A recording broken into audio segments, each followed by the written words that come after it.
Stephen, I'll let the guys talk about the game. Can I start by asking you, does the Ibrox disaster story resonate with somebody brought up in a Liverpool household? Yeah, for sure. There's certainly a relation from my point of view. Obviously, my connection to the Hillsborough disaster as well.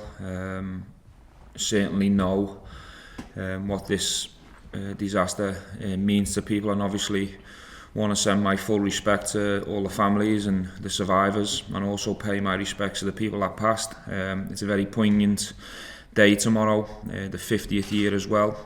In normal situation, we'd have a lot of people around the ground, and we'd obviously put a full service on in this situation, and we could pay our respects that way. Obviously, because of the COVID-19, things will look slightly different.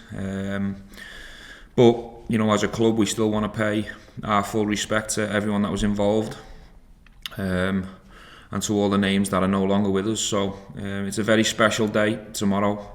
Myself and the players are all aware of that.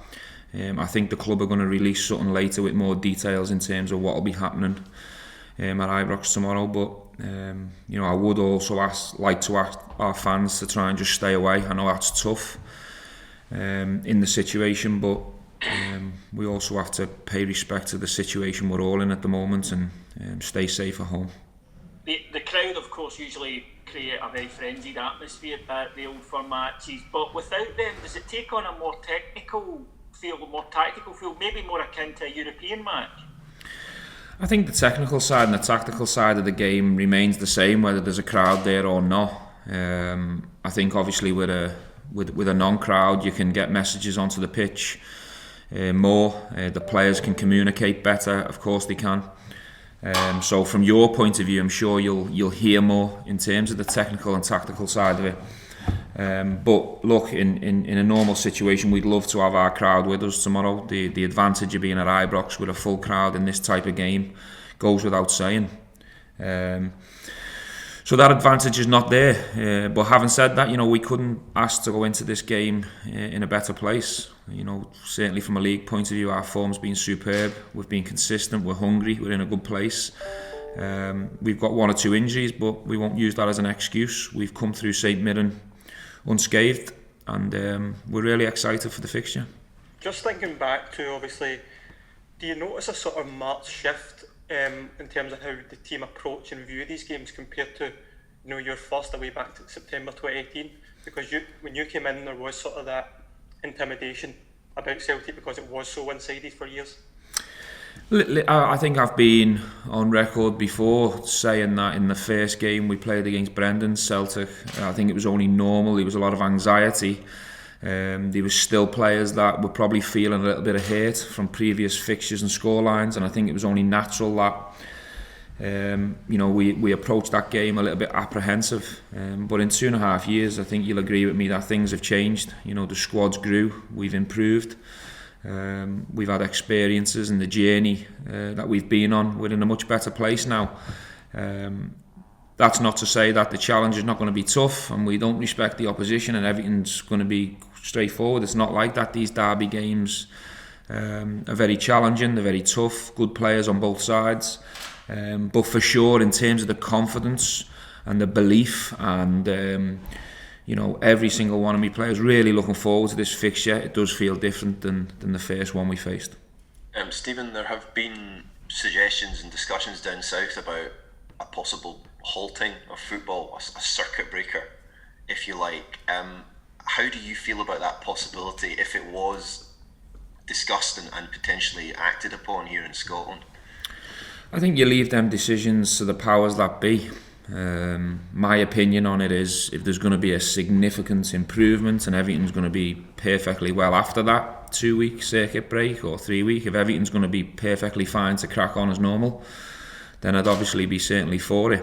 But I don't think a circuit breaker, there's any evidence or data to suggest that there's a guarantee of improvement. And I think we've also got to realise what football's doing to people that are getting told to stay at home, who are suffering from boredom and all kinds of different challenges that COVID's presenting. Football's giving people a release, an excitement, something to watch.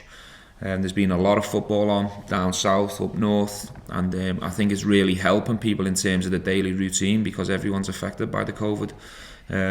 So look, in terms of all that, I'll follow what the decision makers do in this situation. But for me, there's no guarantees that a 2-week break is going to all of a sudden make things a lot more rosy than they are now. Hey Stephen, can I just first of all just confirm that there's no changes to the squad that took on St Mirren on Wednesday night, and then just ask, given the size of your lead at the top of the table, is there less pressure on your side going into this game than perhaps the previous Old Firm games you faced? We've got no fresh injuries from St Mirren, so the squad will be pretty similar going into this one. We don't think of the pressure as a pressure. We think it as an opportunity.